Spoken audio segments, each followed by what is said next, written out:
Hello and welcome you all to beat the street. आज के हमारे शो में हमारे साथ हैं Ketan Shah. He is a serial entrepreneur and wealth tech as well as एजुटेक segment, and he is running a multiple businesses in financial education में he has like FPA edutech as well as wealth management में he has Credence Wealth.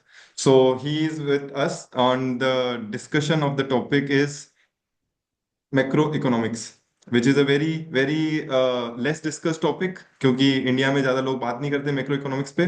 So we are here to discuss this topic and will keep it very simple so that each and every one can understand. And over to you Kirtan भाई, थोड़ा सा आपका background, how you started, and then will move on to the topic. Nimish, first of all thank you so much show में invite करने के लिए।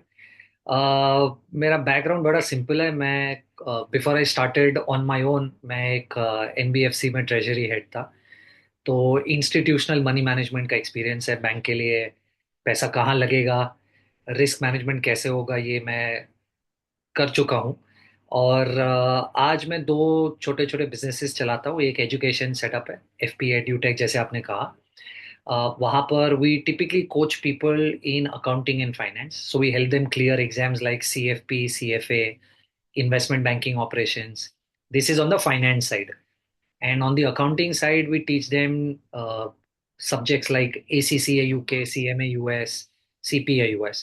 So basically हम उन्हें कोच कर कर इंडस्ट्री रेडी करके प्लेस करने तक हेल्प करते हैं। That's what the education side of the business does.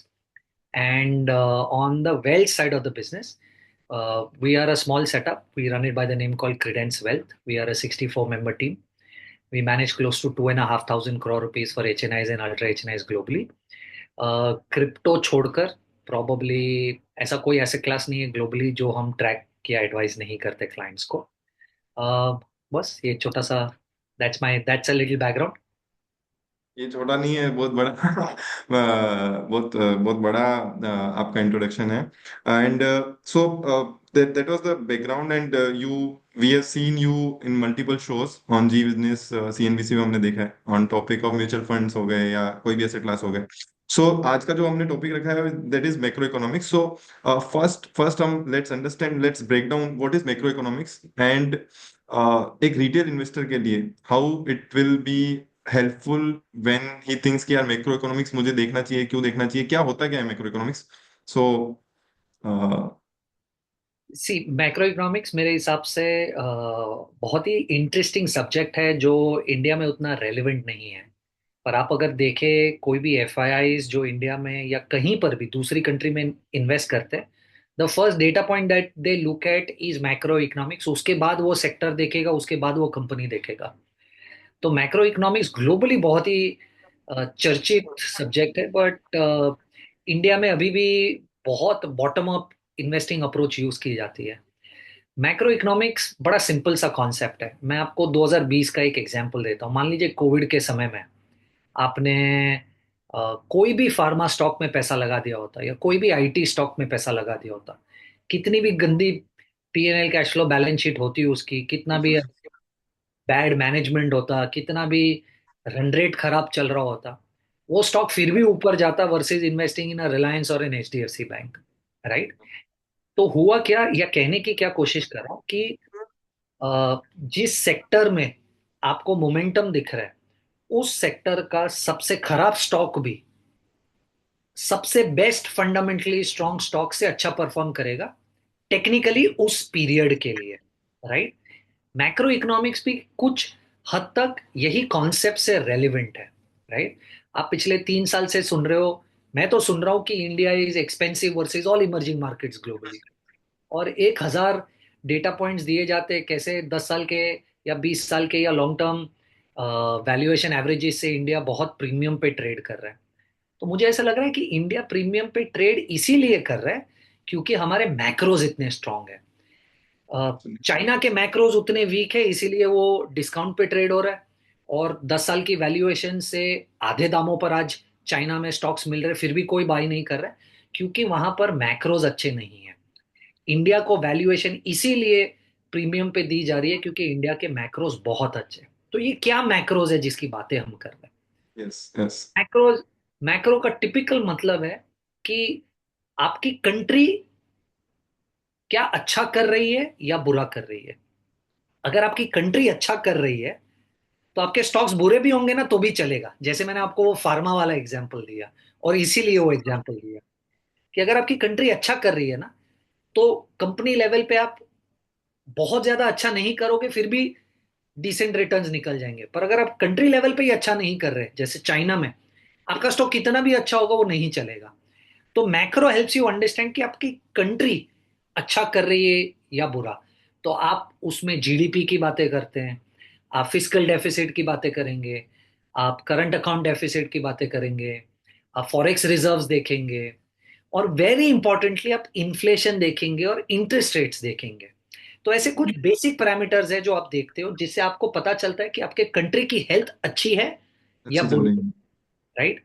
That's that is largely what we call as macro economics, right. और at the sake of reputation मुझे ऐसा लग रहा है कि अगर आपके मैक्रोज अच्छे हैं ना, तो आप शायद सेक्टर सिलेक्शन में या स्टॉक सिलेक्शन में थोड़ी सी गलती भी कर दो, राइट, तो भी आपको इतनी मार नहीं पड़ेगी जितनी अगर खराब मैक्रोज में आपने खराब इन्वेस्टिंग की है। कर दिया।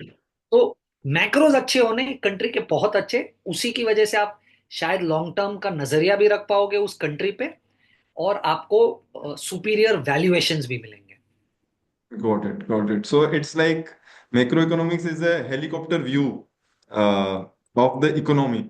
Correct. Ultimately, it's an helicopter view कि यार कुछ भी कोई सेक्टर से पहले अगर मैक्रो इकोनॉमिक्स आपने देखा कि कंट्री वाइज क्या हो रहा है, अगर ओवरऑल कंट्री में लाइक अगर क्रेडिट ग्रोथ है, so correct. Automatically NBFC will perform, automatically banks will perform.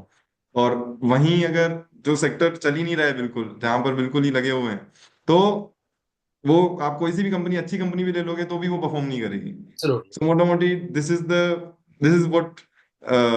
What is macro economics. Now you told about GDP numbers, fiscal deficit, and inflation, interest rates. So how an investor can find this data? मतलब अगर मुझे जैसे inflation या interest rate या GDP का data अगर मुझे पता करना है, तो वो कौन से डेटा सोर्स हैं जहां से मैं पता कर सकता हूँ? If you can name few. See I think बहुत सारे प्रोफेशनली तो हम लोग बहुत सारे पेड सॉफ्टवेयर यूज करते हैं जहाँ से ये डेटा निकालते हैं। पर एज अ रिटेल इन्वेस्टर मुझे ऐसा लगता है इन्वेस्टिंग डॉट कॉम एक बड़ा ही इंटरेस्टिंग वेबसाइट है। आप अगर इन्वेस्टिंग डॉट कॉम पे जाओगे, वहाँ पर आपको ये सारे डेटा पॉइंट्स बड़े इजीली मिल जाएंगे, राइट। और ना सिर्फ इमीडिएट, पर आप 10 साल, 15 साल, 20 साल, 25 साल पुराना डेटा भी ट्रैक कर सकते हैं, जिससे आपको शायद ट्रेजेक्ट्री पता चल जाएगी कि उस डेटा पॉइंट का स्टार्टिंग डेट पॉइंट क्या है, आज कहाँ पर है, और बीच में रेलिवेंट पीरियड्स में कितना मूव हुआ है और क्यों हुआ है। तो मुझे ऐसा लग रहा है अगर एक डेटा पॉइंट अगर आपको या एक वेबसाइट देखनी है तो आप इन्वेस्टिंग डॉट कॉम डेफिनेटली देख सकते हैं। यस, इन्वेस्टिंग.com है। आई थिंक आजकल money control is also providing एक कैलेंडर्स फॉर कि क्या आने वाला है, कि यूएस में जीडीपी का डेटा आने वाला है या यूएस के नंबर्स आने वाले हैं। So that is also good thing. Absolutely. Apart from this there is one more website, क्योंकि इन्वेस्टिंग.com में बहुत सारी कमोडिटी का डेटा नहीं आता है। सो trading economics is also one more website think I in usually fact trade. I would in fact I would recommend you look at trading economics more than you look at investing.com. हाँ, trading uh, economics give you like 25 years का data, I would 20 years completely का agree. I think trading economics is the first website that you actually should look at, then the other two that you and I spoke of. Data.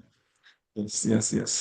So I think यहाँ से हम देख सकते हैं अब, क्योंकि क्या है ना कि जैसे इंडिया में भी बहुत सारे सेक्टर्स हैं। सो वी टॉक्ड अबाउट कि मैक्रो इकोनॉमिक्स क्या है, वो हमें उसके बाद हमें सेक्टर्स देखने चाहिए।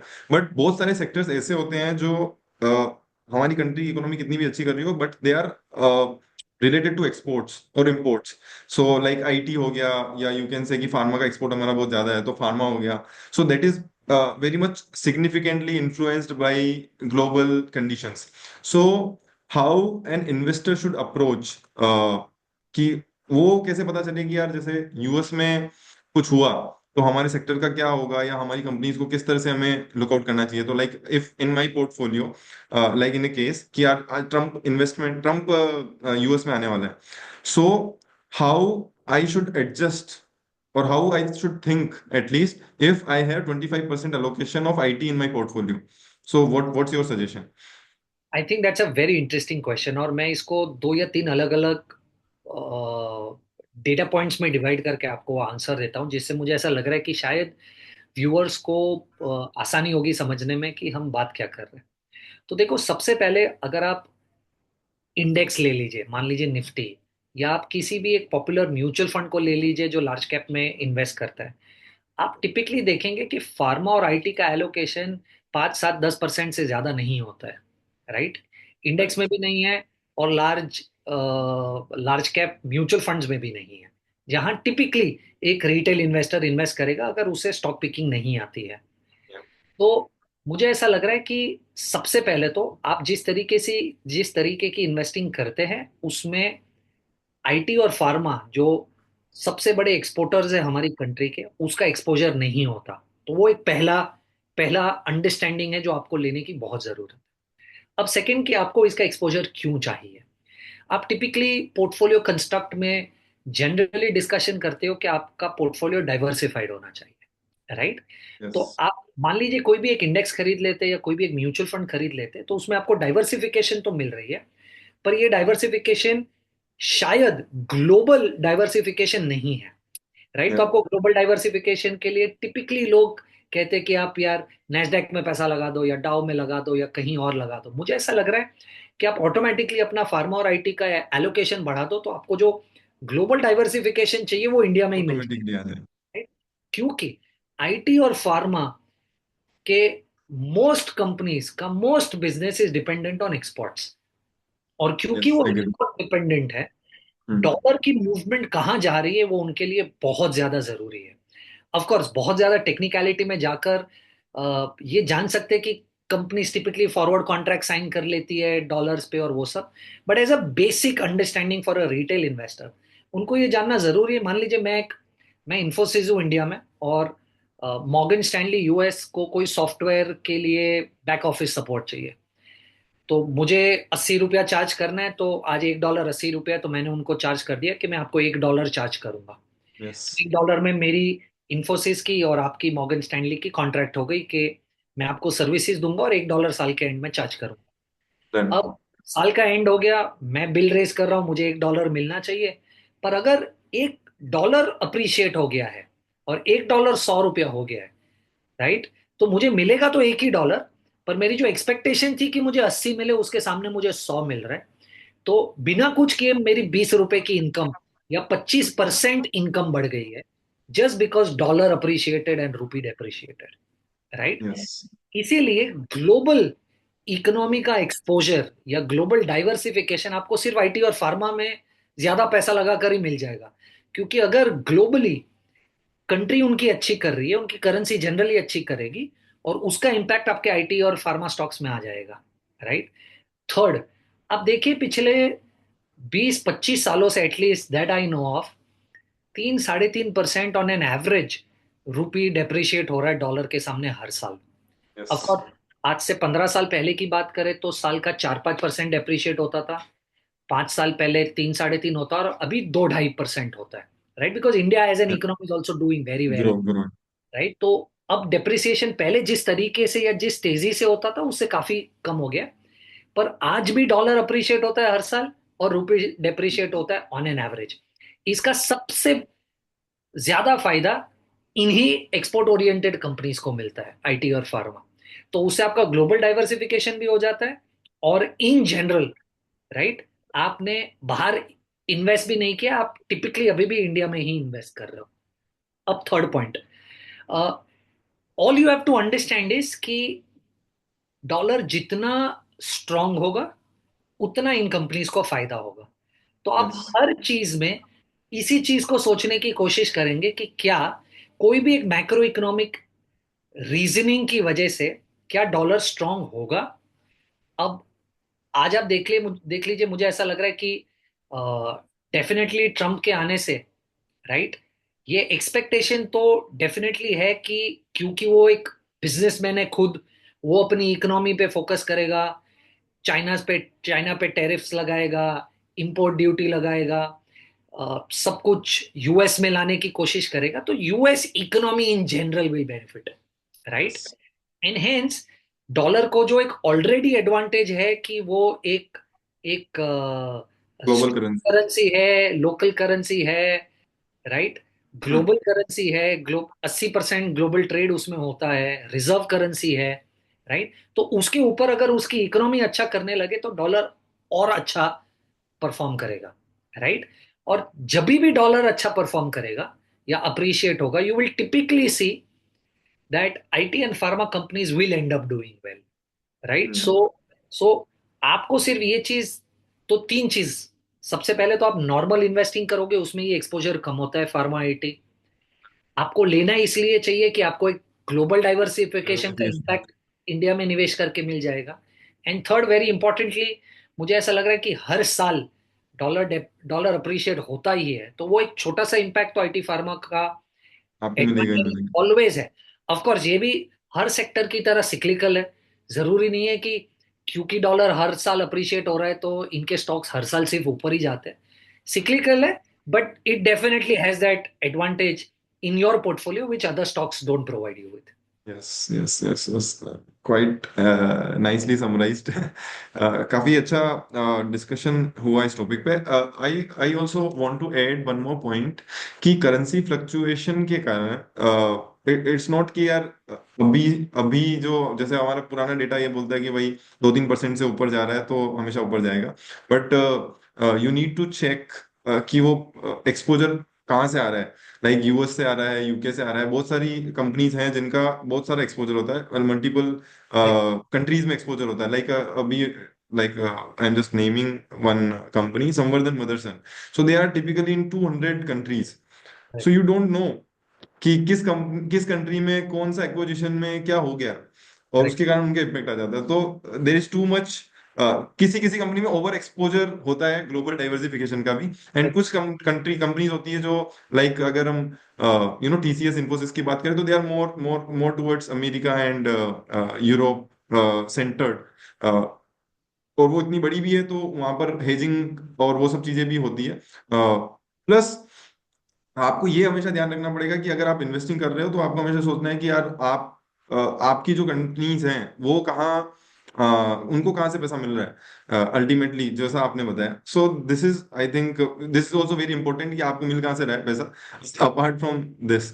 आई थिंक फार्मा फार्मा का एक्सपोर्ट सबसे ज्यादा हम यूएस को करते हैं।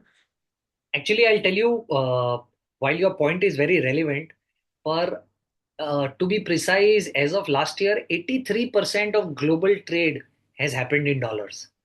या यानी आप मान लीजिए आप किसी एक कंपनी को यूके में भी कर रहे सर्विसेज हैं प्रोवाइड कर रहे हैं, तो भी डॉलर ही ये आपका इम्पेक्ट करेगा। ट्रांजैक्शन तो आपका फिर भी डॉलर में ही हो रहा है, राइट। ट्रांजेक्शन डॉलर में ही होगा। तो आप कितनी भी कंट्रीज को सप्लाई कर लो, आप 80-90% आपका ट्रांजैक्शन या इनकम डॉलर में ही होने वाला है। हम्म। इसीलिए तो डीएक्सवाई जो डॉलर इंडेक्स है उसको इतना ग्लोबली नजदीक से ट्रैक किया जाता है, यस यस यस क्योंकि आई एग्री। वो आपको बता रहा है कि दूसरी 5 या 6 करेंसीज के सामने ये करेंसी जिसमें 80% ट्रांजैक्शन हो रहा है, ये कितना स्ट्रांग या वीक हो रहा है। तो मुझे ऐसा लग रहा है कि dollar definitely plays a very important role किसी भी एक एक्सपोर्ट ओरिएंटेड कंपनी में, और स्पेसिफिकली शॉर्ट टर्म में। लंबे समय में ये हम्म। सब शायद मुझे ऐसा लग रहा है बैलेंस आउट हो जाता होगा, पर शॉर्ट हम्म। टर्म में बहुत फर्क पड़ता है। अगर आपका डॉलर इंडेक्स 105 से 109 हो गया तो आप देखोगे कि आपकी आईटी फार्मा स्टॉक्स दस बारह इम्पैक्ट परसेंट आता ही रैली है। कर रहे 100% इम्पैक्ट आता ही है। And I agree to your point कि मोस्ट ऑफ द ट्रेड्स वो उसमें ही होते हैं। आपको वो इट्स अ जियोग्राफिकल, वो what I was talking is it's about geography. कि अगर वो आपकी किसी जियोग्राफी में क्या हुआ है, जैसे मान लो आपका एक्सपोजर यूक्रेन में था तो आपका वो इम्पैक्ट आ जाएगा, बट वो तो ट्रेड जो हो रहा है वो तो आपका डॉलर में ही होगा। हैं। So that I agree. So there is also one more debate about macro versus micro. So you started with saying कि यार इंडिया में कौन देखता है, इंडिया में तो सब नीचे से बॉटम अप पे ज्यादा फोकस करते हैं। So what's your point on macro versus micro, and what do you manage a lot of money also of the people, like लोग अपना तो मैनेज कर ही रहे हैं, but you also manage of others. So how you approach things there, कि यार जब हम दूसरों का मैनेज करते हैं तो क्या मैक्रो ज्यादा इंपॉर्टेंट हो जाता है आपके लिए, माइक्रो ज्यादा इंपॉर्टेंट हो जाता है, दोनों मिक्स करते हो या कैसे करते हो? सी आई थिंक दो चीजें जानना बहुत जरूरी है। फर्स्ट कि आप जब पैसा मैनेज कर रहे हो आपका इन्वेस्टमेंट ऑब्जेक्टिव क्या है। जैसे हमारा इन्वेस्टमेंट ऑब्जेक्टिव है पैसा इंडिया में ही इन्वेस्ट होगा, बाहर तो नहीं जाने वाला। तो ओके। हमारे लिए macro from a long term perspective उतना ज्यादा इम्पैक्टफुल नहीं है, क्योंकि मेरे को मैक्रो इंडिया का कुछ भी हो मुझे पैसा तो इंडिया में ही रहने देना है। पर मैक्रो हेल्प ये करता है समझने में कि अगर आपका मैक्रो अच्छा है तो ट्रेडिशनल थॉट प्रोसेसेस कि मेरा पी ईवी बाय बिटा या पीबी आज इतना महंगा लग रहा है versus versus the historical long term averages, आप एक थोड़ी सी सेंस प्रिवेल कर सकते हो सेइंग यार मैक्रो इतना अच्छा है ना, तो वैल्यूएशन थोड़ा होगा, महंगा होगा वैल्यूएशन एंड आई आएगी। Am okay paying it, right. Yes. So point one is because we are only India focused investors, हमारे लिए लॉन्ग टर्म के लिए मैक्रो इतना मैटर नहीं करता। मैटर सिर्फ पर्सपेक्टिव बिल्डिंग के एंगल से है, राइट। कि क्या I am confident that India as an economy is going to grow. Because look at the end of the day आज मुझे कोई भी पूछता है इक्विटी मार्केट कितना रिटर्न देगा, तो आंसर इज वेरी सिंपल, आपका जीडीपी प्लस इन्फ्लेशन, राइट। और वो मैक्रो ही है। Your agree. Equity return is actually an output of what the macro is, right. But कोई भी जो इंडिया फोकस इन्वेस्टिंग करता है ना वो मैक्रो को लॉन्ग टर्म नजरिए से सिर्फ वैल्यूएशन के एंगल से देखता है कि क्या मैं हिस्टोरिकली से ज्यादा वैल्यू दूं या कम वैल्यू दूं, मैक्रोस को ध्यान में रखकर। मैक्रोस हम टिपिकली बहुत शॉर्ट टर्म चीजों के लिए यूज करते हैं, राइट। जैसे जैसे अगर आप ऑटो डेटा देखेंगे, बहुत सारे हाई फ्रीक्वेंसी डेटा है, पर अगर आप ऑटो डेटा देख लीजिए, राइट, वो आपको इमीडिएटली कंजम्पशन का अंदाजा दे देगा कि मार्केट में कंजम्पशन बढ़ रहा है या नहीं बढ़ रहा है, क्योंकि बाकी सब डेटा पॉइंट जो रिलीज होते हैं वो बहुत समय बाद होते हैं। I think auto hmm. Sales is the only one सबसे डेटा पहले। Point that is immediately release और उस महीने का आपको एक फीलर दे देगा कि बॉस चल क्या रहा है इकोनॉमी में, right. So yes yes. Macro in the long term is perspective, in the short term is very important technical data points जो आपको बताते हैं कि मार्केट मूव शॉर्ट टर्म में कहां जाएगा, right. So we use macroeconomics in the short term as technical analysis and in the long term as fundamental analysis. Nice nice nice. इसके अलावा एक और चीज मुझे जो समझनी थी, वो ये है कि so you do also a lot of mutual fund investing as well. So जब हम मैक्रोज की बात करते हैं, जब हम डिफरेंट कंट्रीज की बात करते हैं, so should someone who is like 25 years old and who is investing like in mutual funds की, बाकी वो जॉब कर रहा है उसका पैसे आ रहे हैं, so he is investing, so should he take exposure of outside India funds, like जैसे मोतीलाल ओसवाल का नेस्डेक है, एक ग्रेटर चाइना फंड है, so should he take exposure to outside India also, और शुड ही टेक कि यार भाई इंडिया में कर लो या इंडिया के ही फंड्स में कर लो, या ये क्योंकि इसमें भी क्या होता है ना, रूट होते हैं, एफ होते हैं, या आपको ईटीएफ के थ्रू करना पड़ता है, तो is it a right approach, और how you think about it, या मैक्रो एक्सपोजर भी नहीं, मतलब या आपको ग्लोबली एक्सपोजर लेना ही नहीं चाहिए एट 25 years old? और एक आप सोचो कि I am at 45 year age, अच्छा पैसा है, and I am regularly investing in SIP, so should I do it और नॉट, और मुझे कितना ऐसा अगर लग रहा है करना है तो कितना? मुझे ऐसा लग रहा है दोनों को थोड़ा सा 5 या 10% अपने पोर्टफोलियो का ग्लोबल एक्सपोजर डेफिनेटली लेना चाहिए। पर ग्लोबल एक्सपोजर में आप कहाँ पैसा लगा रहे हो बहुत इंपॉर्टेंट है। मैं आपको बहुत ही एक इंटरेस्टिंग डेटा पॉइंट देता हूँ। अगर आप इंडिया और यूएस को छोड़ दो, हम्म। पिछले 10 सालों में दूसरी कोई भी ऐसी इकोनॉमी नहीं है जहां पर इक्विटी मार्केट के रिटर्न्स ने रियल रिटर्न्स को बीट किया है पोस्ट टैक्स। ओके। अच्छा।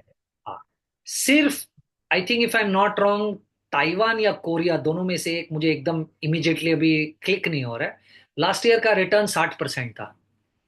आप सिर्फ वो एक एबनॉर्मल डेटा पॉइंट निकाल दो तो that country is also nowhere close. So what I am saying is कि India and US are the only equity markets in the last 10 years where अगर आपने इक्विटी में पैसा डाला होता तो आपने फिक्स्ड इनकम से ज्यादा पैसा कमाया।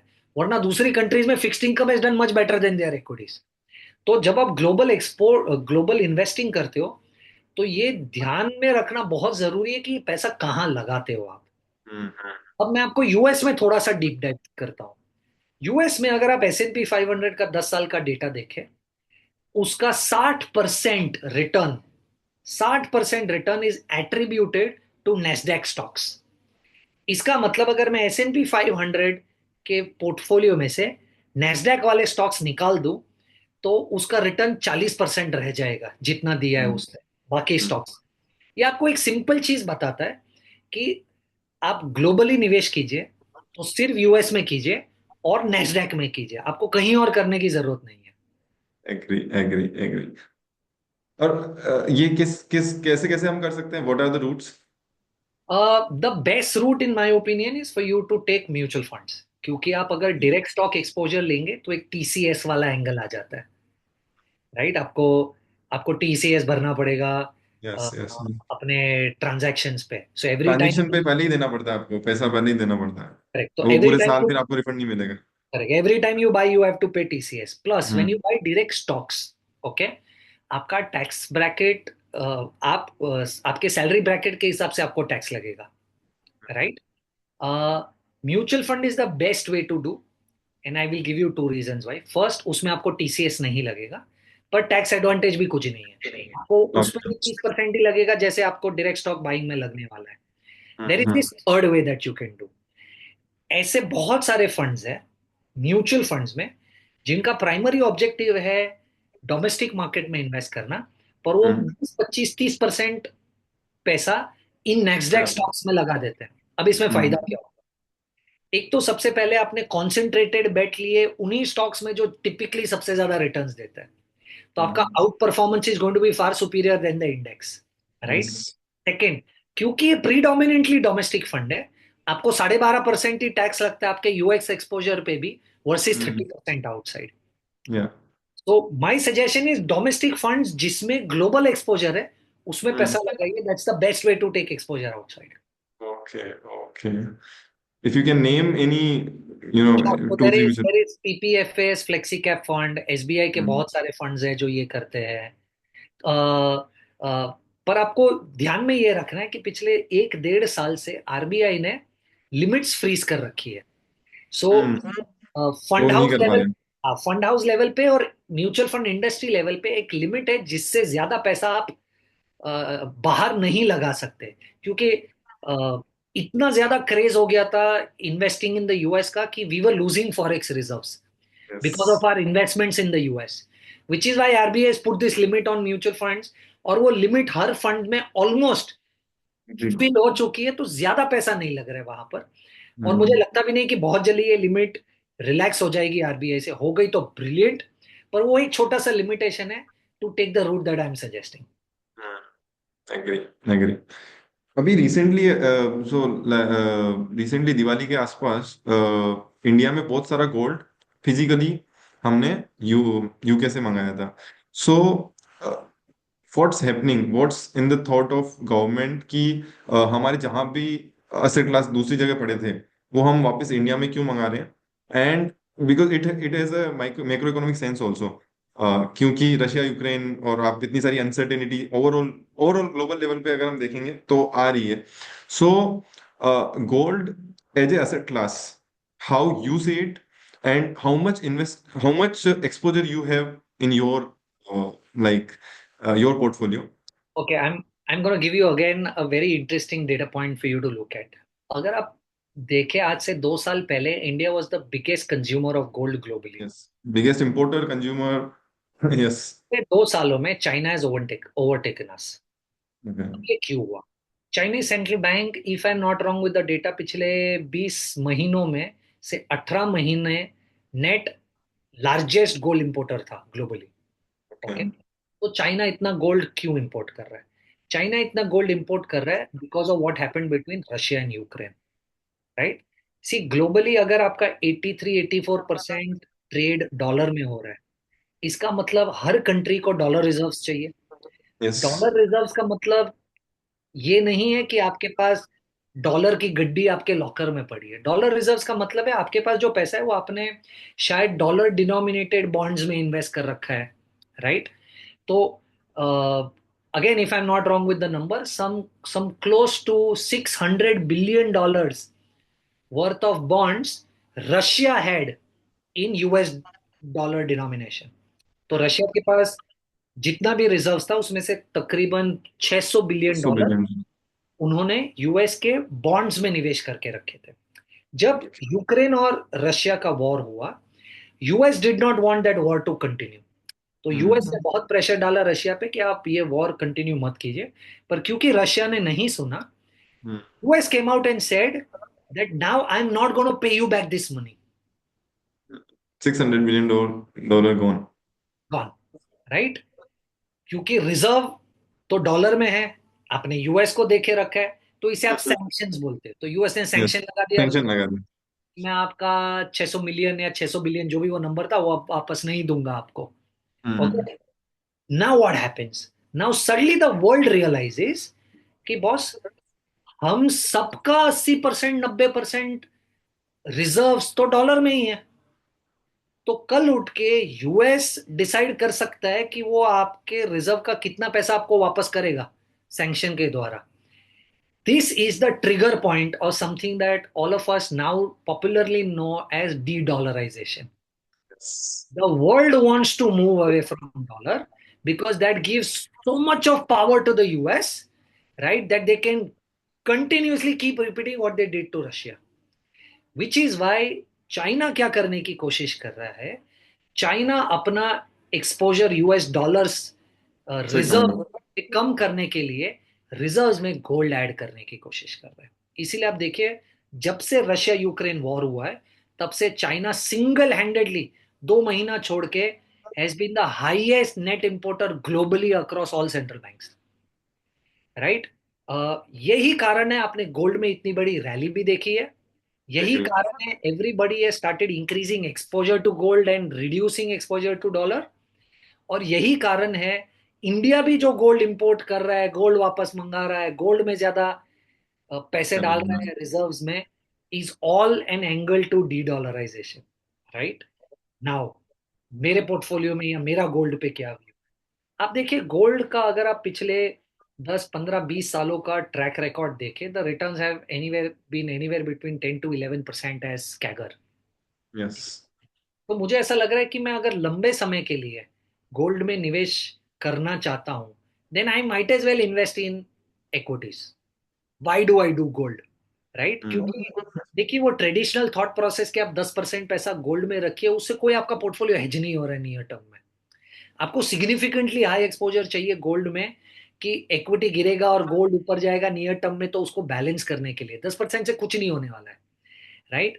बट अगर मैं सिग्निफिकेंटली हायर एक्सपोजर गोल्ड को दे देता हूं मेरे पोर्टफोलियो में, then I am going to go through a huge opportunity cost loss over a Yes. longer period of time because equities will significantly generate higher returns than gold will. So I'm Yeah. not a very big fan of gold investing in the long term. We use Okay. gold because of macroeconomics for tactical short term bets. Okay.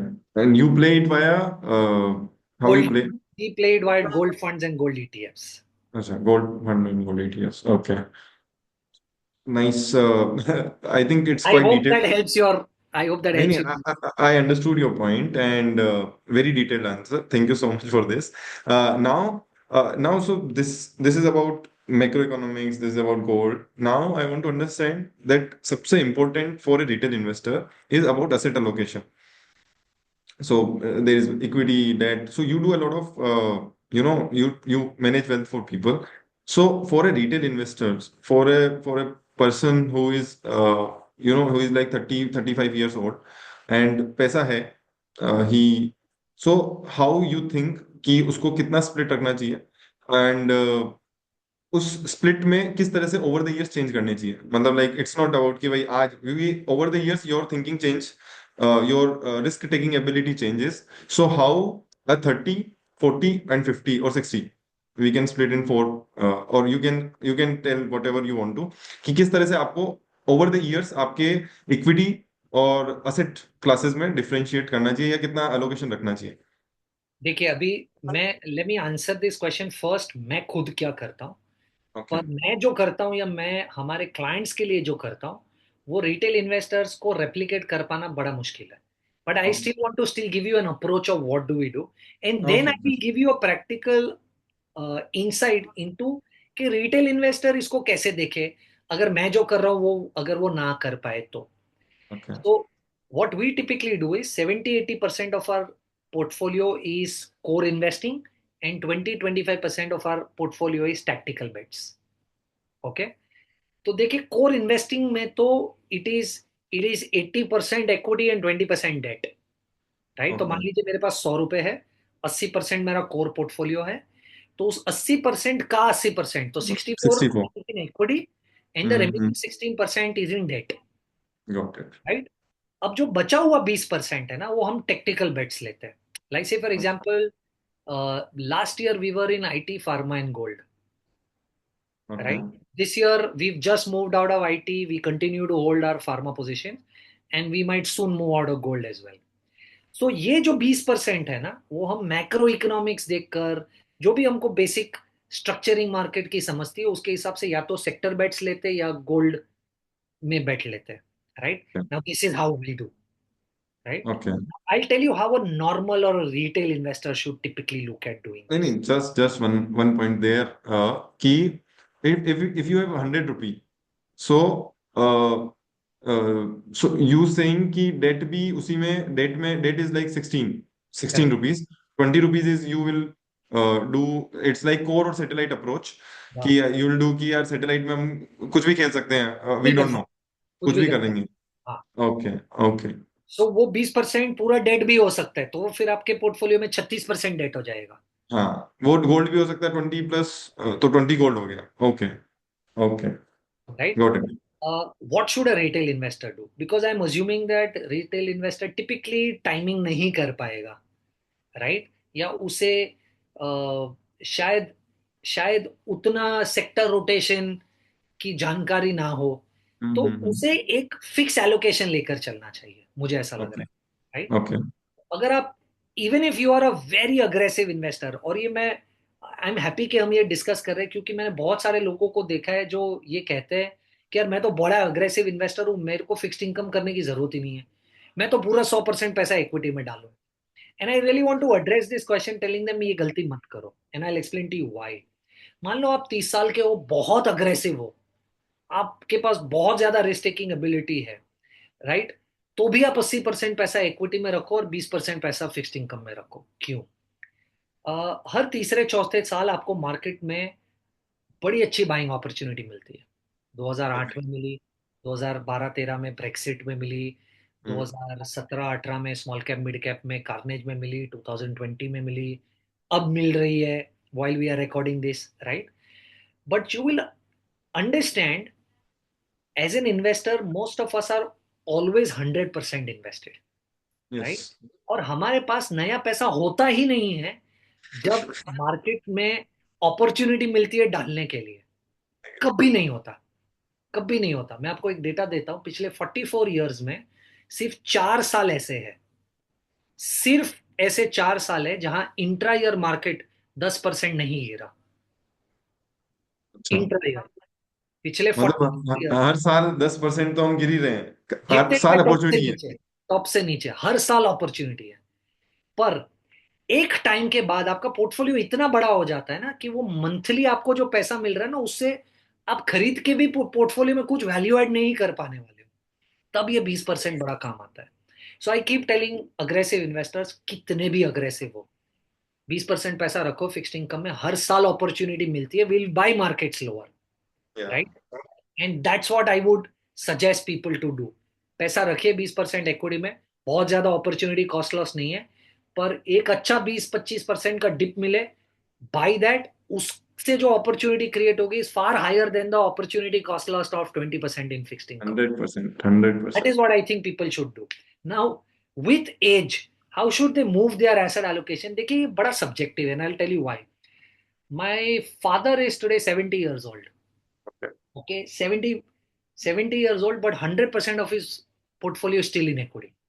Right? So I think it is it depends on two three things. आप अपने cash flow को लेकर कितना confident है, आप कितने समय तक पैसा लगाना चाहते हैं, वेरी हम्म। इंपॉर्टेंटली आप मार्केट में कितने समय से है कि आपको ये पता है कि गिरेगा पर कोई इशू नहीं, 5 साल बाद कोई इशू वापस नहीं। ऊपर जाएगा। हम्म। Right.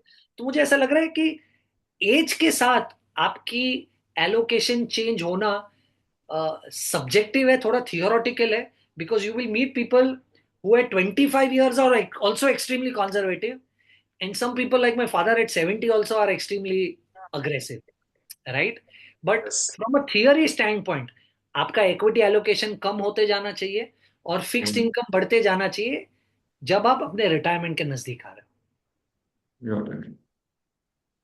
Nice. So we also generally suggest we should do so we say it opportunistic asset. I think you also say this कि so we like अगर कोई बंदा है like I what I do is कि एक बार थोड़ा सा आप जैसे so we I used to invest in debt mutual fund and then from the top if market falls by 5% I will liquidate everything and put in equity.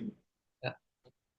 तो 100% फिर 100% equity है, फिर भले 5 के बाद 10% भी जाए तो नाउ फिर वो रिस्क है।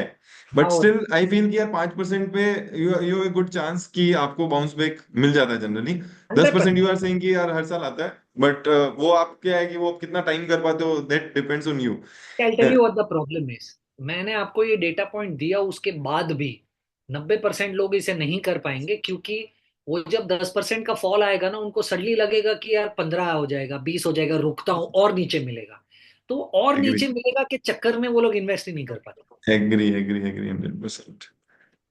So to conclude everything what we have discussed about macroeconomics and all this, so anybody who wants to start or who is like 25 years of age and जिसकी investing journey start हुई है, what are the key three indicators he must read about? कि यार ये तीन चीजें तो तुम्हें पता ही होनी चाहिए about our economy, about other economy where you are want to take exposure, या in general you need to closely track these three indicators at least. I'll tell you, there are, you don't need to even track three, you only need to track one, which is inflation। देखिए, Okay. आप globally देख लीजिए, macro economics में सबसे ज्यादा अगर कोई भी एजेंसी इम्पैक्ट कर सकता है, या तो वो गवर्नमेंट है या तो वो आरबीआई है। Yeah. Correct. Central bank and central bank. government. Central bank. आप ग्लोबली किसी भी सेंट्रल बैंक का मैंडेट उठाकर देख लीजिए, and there mandate always, all central banks globally, is only inflation management. Yeah. किसी को इन्फ्लेशन बढ़ाना है, किसी को इन्फ्लेशन कम करना है। तो अब अगर macro economics globally is driven by central banks और उनका मैंडेट इन्फ्लेशन मैनेजमेंट है, तो आपको क्यों कुछ और देखना है? क्योंकि सब कुछ इन्फ्लेशन से रेलिवेंट है। I give you an example. Market में पिछले 20 सालों से, एटलीस्ट मैं 15 साल से तो मैं मार्केट में, और मेरी उसके आगे की रीडिंग, सब कुछ इन्फ्लेशन के आजू बाजू चलता है। आज भी क्यों मार्केट्स गिर रहे हैं? Suppose if I ask you, आज क्यों मार्केट्स गिर रहे हैं? मार्केट्स आज गिर रहे हैं क्योंकि यूएस में इन्फ्लेशन एक्सपेक्टेशन जितनी कम होने की थी उतनी नहीं हो रही है, और Hmm. क्योंकि वो नहीं हो रही है, इंटरेस्ट रेट स्लैश यील्ड्स बढ़ रहे। यील्ड्स बढ़ Yes. रहे हैं, तो लोग वहां इन्वेस्ट कर रहे हैं और इक्विटी से पैसा निकाल रहे हैं। जब भी इक्विटी से पैसा निकलता है, डॉलर ऊपर जाता है, क्योंकि एफआईआईज अपना माल बेच के रुपये डॉलर वापस लेके जाते हैं। उसी Yes. सिचुएशन में गोल्ड ऊपर जाता है। ये कॉमन ट्रेजेक्टरी है हर साल। I mean her bar you will यही सी सेम द है। Same same relationship play out. Right. तो आपको क्यों 25 अलग अलग चीजों पर ध्यान रखकर खुद को कंफ्यूज करना है? क्योंकि मैं आज आपको 100 मैक्रो डेटा पॉइंट्स देख सकता हूं जो मार्केट को इंपैक्ट करते हैं, 100। राइट। पर क्या प्रैक्टिकली आप उसे ट्रैक कर पाओगे, समझ पाओगे, इंपैक्ट एनालाइज कर पाओगे? नहीं। सिर्फ एक बेसिक इन्फ्लेशन पे ध्यान रख के आपको हर एसेट क्लास कहाँ मूव करेगा वो पता चल जाएगा।